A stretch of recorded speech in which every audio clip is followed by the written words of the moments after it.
publik kelas C3 akan membawakan materi mengenai proses audit kinerja. Namun sebelum itu saya akan memperkenalkan nama-nama kelompok kami.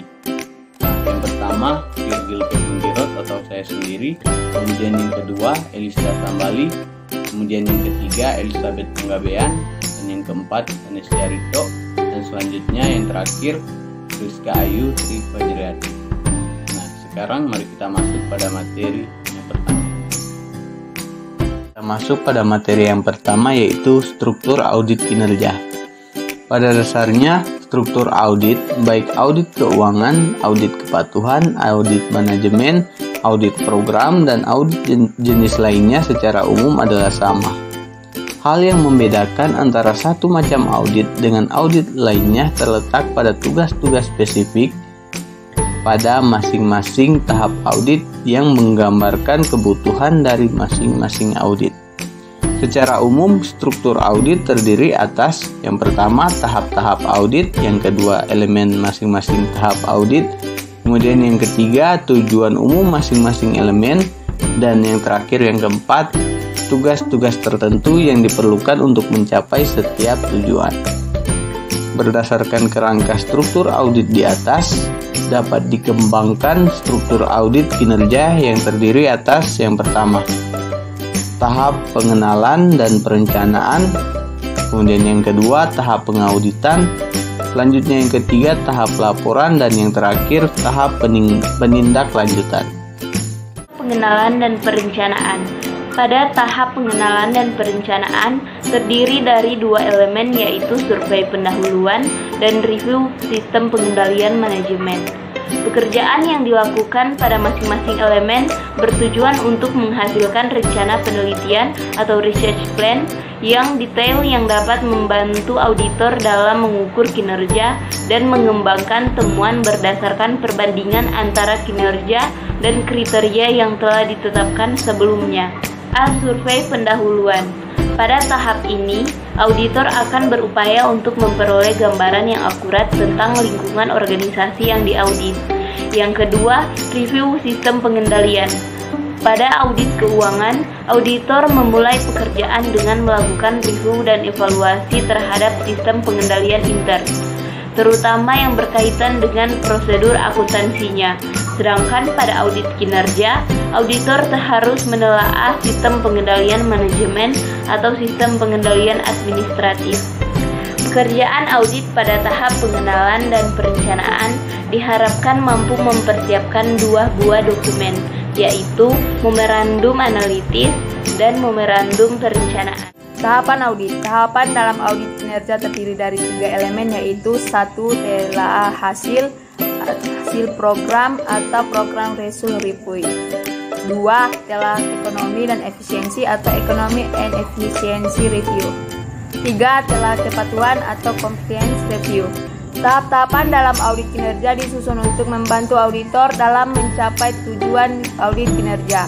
Review hasil-hasil program akan membantu auditor untuk mengetahui apakah entitas telah melakukan sesuatu yang benar atau doing the right things. Review ekonomi dan efisiensi akan mengarahkan auditor untuk mengetahui apakah entitas telah melakukan sesuatu yang benar tadi secara ekonomi dan efisiensi. Review kepatuhan akan membantu auditor untuk menentukan apakah entitas telah melakukan segala sesuatu dengan cara-cara yang benar sesuai dengan peraturan dan hukum yang berlaku. Secara lebih rinci, komponen audit terdiri dari 1. Identifikasi lingkungan manajemen, 2. Perencanaan dan tujuan, 3. Struktur organisasi, 4. Kebijakan dan praktik, 4. Sistem dan prosedur, 5. Pengendalian dan metode pengendalian, 6. Sumber daya manusia dan lingkungan fisik, 7. Praktik penempatan karyawan atau saving practice, 8. Analisis fiskal, dan 9. Investigasi khusus. Tahap pelaporan.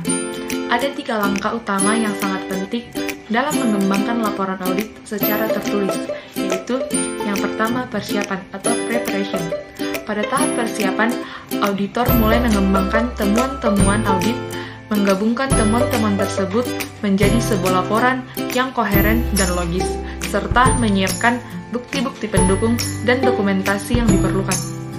Yang kedua, penelaahan atau review merupakan tahap analisis kritis terhadap laporan tertulis. yang dilakukan oleh staf audit, review, dan komentar atas laporan yang diberikan oleh pihak manajemen atau audit. Yang ketiga, pengiriman atau transmission, meliputi persiapan tertulis sebuah laporan yang permanen agar dapat dikirim kepada lembaga yang memberi tugas untuk mengaudit dan kepada auditor. Beberapa hal yang perlu diperhatikan dalam penulisan laporan audit kinerja. Yang pertama, laporan audit kinerja harus ditulis secara objektif. Yang kedua, auditor tidak boleh terlalu overstate. Yang ketiga, informasi yang disajikan harus disertai bukti yang kompeten. Yang keempat, auditor hendaknya menulis laporan secara konstruktif, memberikan pengakuan terhadap kinerja yang baik maupun kinerja yang buruk. Dan yang kelima, auditor hendaknya mengakomodasikan usaha-usaha yang dilakukan oleh manajemen untuk memperbaiki kinerjanya. Selanjutnya, tahap penindaklanjutan atau follow up.